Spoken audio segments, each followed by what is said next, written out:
News of the killing of a Fani-Kayode leader's daughter, Fani-Kayode, dominates news across the country, rekindles security debates. Nobel laureate Professor Wale Soyinka says President Buhari's government has failed. On the international scene, European powers warn Iran nuclear deal could collapse. And in sport, Nigeria's Super Eagles' lackluster and clumsy performance in AFCON's semi-final match sinks dream of winning the trophy.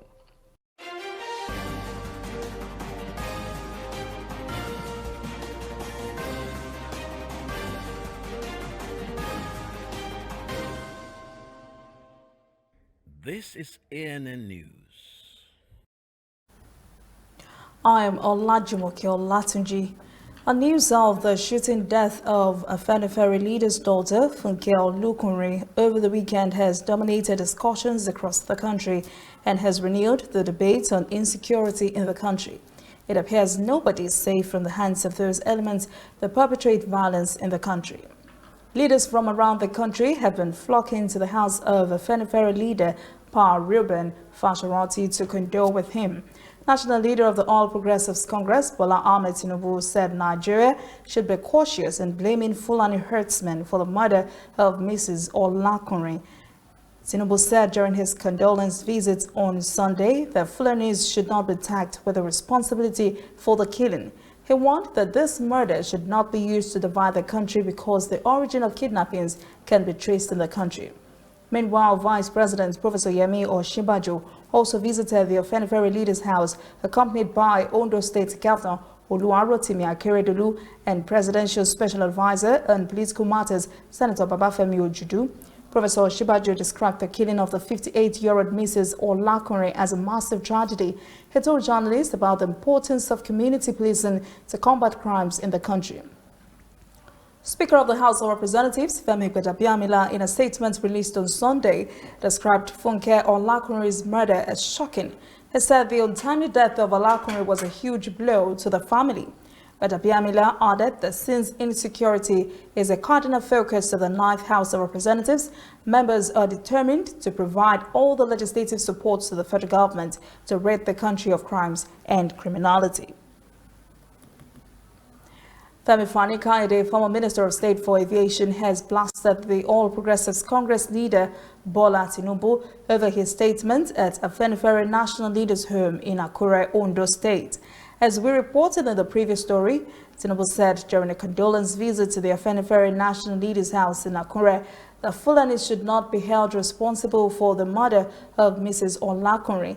Reacting to Tinubu's comments, Fani-Kayode described the national leader's comment as inconsiderate and insensitive. He said Tinubu had mocked Fashionati and that he had spoken for Fulani masters rather than sympathize. The former minister queried Tinubu's statement absolving Fulani herdsmen of Funke Olakunrin's murder, adding that he has sold his soul to the devil and conscience to the north. He wrote, quote, "What have the kidnapper Evans or the Igbo got to do with the targeting and assassination of Olakunrin, and why the obscene determination and desperate hurry to absolve the Fulani of this hideous crime?" End quote. And President Muhammadu Buhari's special assistant on social media, Loretta Onoche, has called for the arrest of Yinka Odumakin, spokesman of the Fani-Kayode group, for allegedly suggesting that Funke Olakunrin's brutal murder was perpetrated by suspected herdsmen. Onoche said in a tweet on Sunday that those who witnessed the murder of a daughter of Ruben Fashionati, Funke Olakunrin, suggest it was either by a criminal armed gang or assassins. Contradicting Odumakin's account, Onoche says the Nigeria police should question Yinka Odumakin to determine his motives for, quote, misleading and pointing investigators to Fulani herdsmen, end quote. Nobel laureate Wale Soyinka says President Muhammadu Buhari's administration has failed because, as he put it, the problems confronting Nigeria were beyond him. Soyinka made the comments while hosting visiting students on his 85th birthday. The Nobel laureate says even though state governments could be scored on different success scales, the central government has failed. Shoyinka pointed to the cattle herders' security issue, which he said should never have gotten to this level. He said that single issue has resulted in the death of hundreds of Nigerians and the taking over of farms. He said it has also wiped away many positive achievements of the government. He then advised the government to confront this nation as, quote, a habitation of human beings where very serious issues like economy, security, health, even threat of succession come up every day, end quote. He also said the government should convene a national conference to debate everything, including the country's economy. In a continuing assessment of the country's security situation, a vocal pastor, Tunde Bakare, who has always spoken on national issues, says, quote, Nigeria's cup is full, end quote. Bakare stated this in a sermon on Sunday in reaction to the gruesome murder of Mrs. Funke Olakunrin, the daughter of a Fani-Kayode leader, Pa Reuben Fashoranti. The fairy cleric did not absolve political or security leaders in the country. He said they had been playing politics with the citizens' lives through deliberate inaction. Bakare said he had pointed out to the nation some weeks ago when some he called imposters visited Asurok as Fani-Kayode leaders. The pastor said, now the daughter of the 95-year-old real Fani-Kayode leader has been killed. Bakare said the cup is full. He questions how the wife of the central bank governor was kidnapped and rescued within a few hours with the perpetrators arrested. But now, Pa Fashoranti's daughter has been killed and, quote, we have been hearing only stories, nothing tangible has been achieved. Coming up, African stories. First Ebola case confirmed in DRC eastern city of Goma. And later, international news. European powers warn Iran nuclear deal could collapse.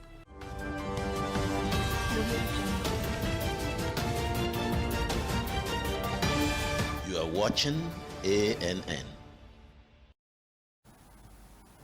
Welcome back. This is ANN News. Now to African stories. Witnesses and doctors say a civilian was shot dead on Sunday by members of the 3rd Sudanese paramilitary force in a town southeast of the capital as angry residents protested against the paramilitaries. The incident occurred in El Souk in the state of Sinnar, when residents of the town rallied demanding the members of the Rapid Support Forces leave the town. A committee of doctors linked to the country's umbrella protest movement, the Alliance for Freedom and Change, confirmed the incident. Witnesses said El Souk residents had gone to the NISS office to complain after the RSF raided a youth club on Saturday during a rally held to mourn the death of demonstrators killed in a Khartoum sit-in last month. Protesters and riot groups alleged that a raid on the sit-in outside the army headquarters in central Khartoum in June was carried out by members of the RSF. Doctors close to the protesters have said more than 100 demonstrators were killed in the raid on that day when armed men in military fatigues cracked down on protesters who had been camping out there for weeks. A militant stormed a hotel Friday evening in the coastal Somali city of Kismayo, sparking gun battles and fears of heavy casualties. The attack began when an explosives-laden car detonated at the front entrance of the Asase Hotel, a popular meeting spot for regional officials and visitors from the diaspora. Militants then stormed inside and opened fire. Jihadist group Al-Shabaab immediately claimed responsibility for the attack that killed more than 30 persons. As Abdulaziz Bilo reports, this latest attack is raising security concerns in Somalia. It's an attack that caught many by surprise. On Friday evening, gunmen from the Al-Qaeda-linked group set off a car bomb outside this hotel in downtown Kismayo before engaging security forces in a gun battle that lasted for more than 10 hours.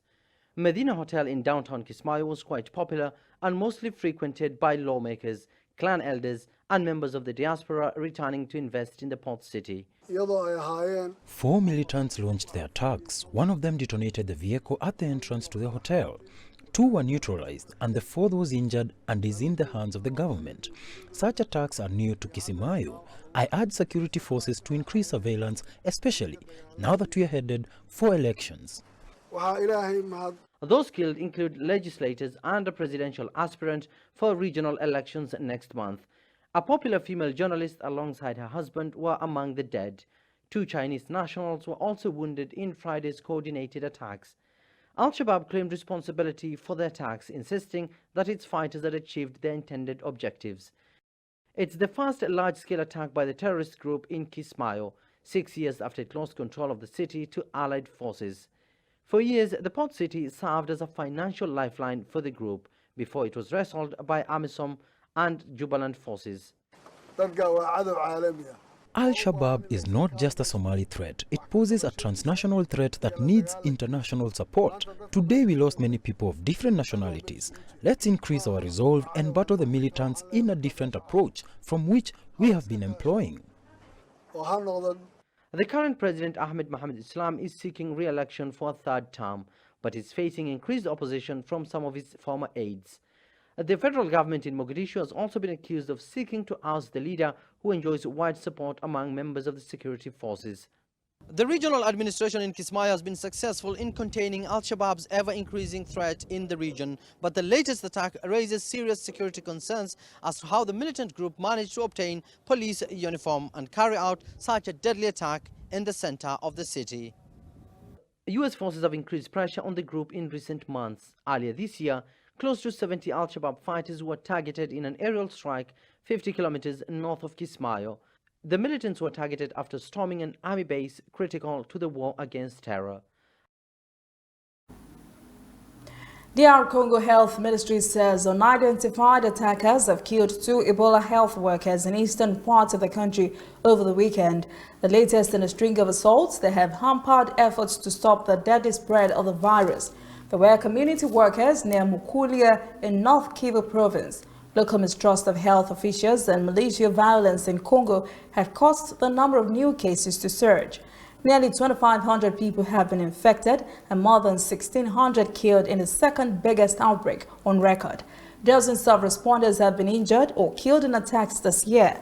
Meanwhile, on Sunday, officials in the Democratic Republic of Congo have confirmed the first case of Ebola in the major eastern city of Goma that shares borders with Rwanda, raising concerns the virus could spread quicker in a densely populated area close to the Rwandan border.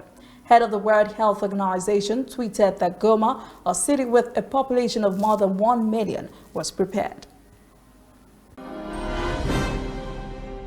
When we return, international stories. European powers warn Iran nuclear deal could collapse. And later, sport. Nigeria's Super Eagles saw the African promised land but could not get there.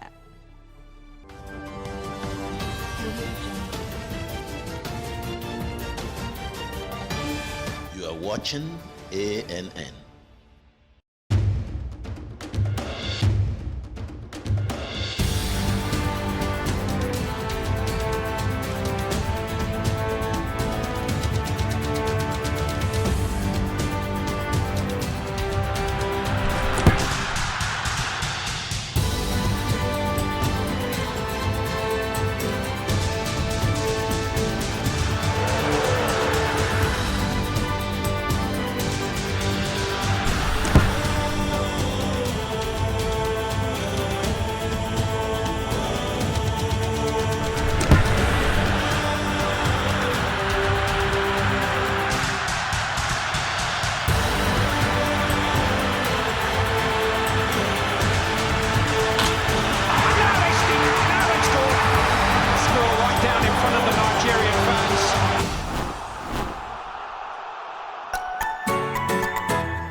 Welcome back. This is ANN News. In international stories, European foreign ministers have gathered in Brussels to find ways to convince Washington and Tehran to engage in dialogue, even as the United Kingdom says the Iran nuclear deal is not dead yet. Tensions between the United States and Iran have escalated since U.S. President Donald Trump unilaterally withdrew from the landmark pact last year and reimposed previously lifted sanctions on Iran. Iran has subsequently decided to no longer respect some of its obligations. Speaking before the Brussels meeting, UK Foreign Secretary Jeremy Hunt said there was still time to save the deal signed in 2015 between Iran and world powers.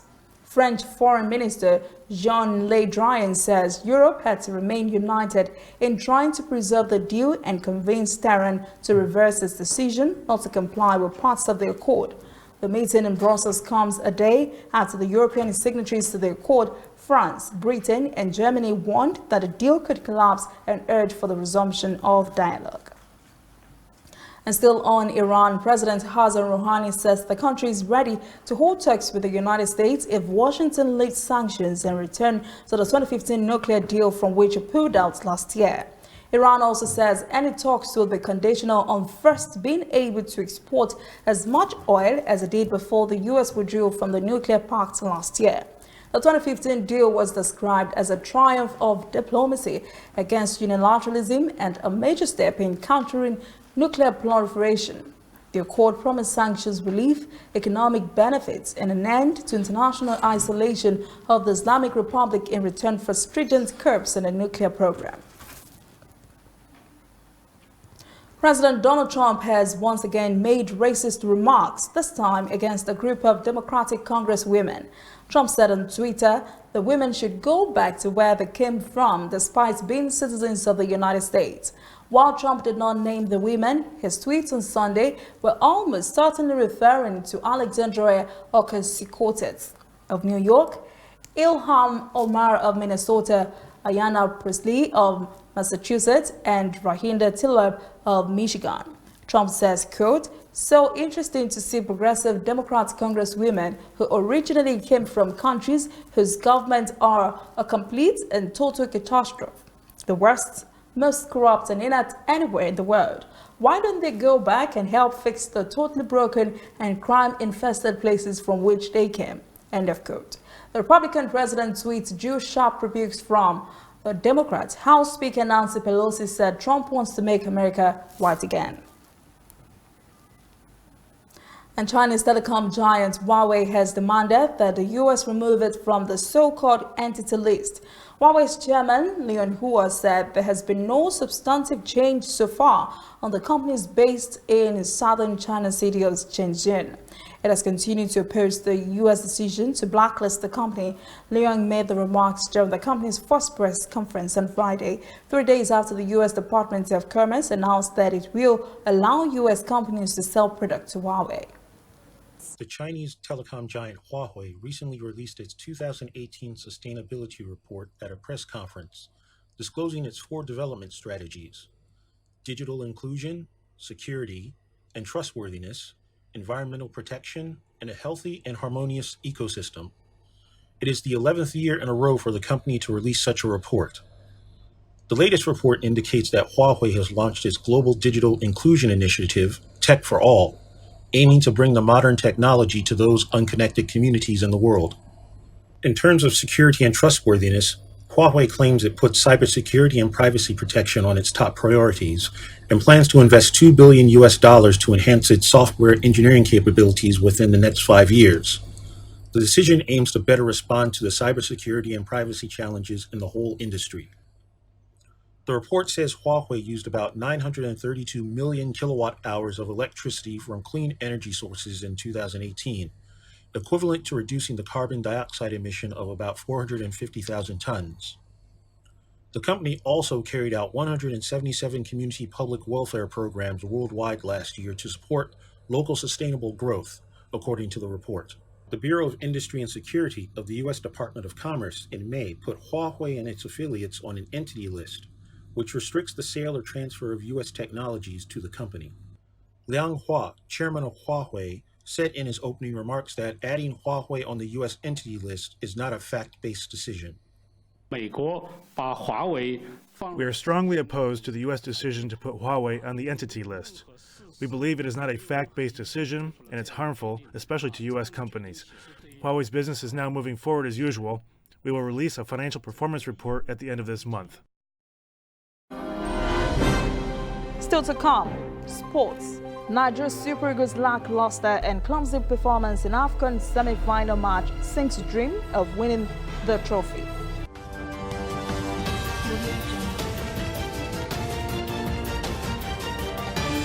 You are watching ANN. We are on the road every day, canvassing throughout Africa for news you really need. We follow the story everywhere, from every corner of Nigeria to the wide African expanse. We bring you what's making headlines. We connect you with news you can use. ANN, African News Network, in a truly African spirit.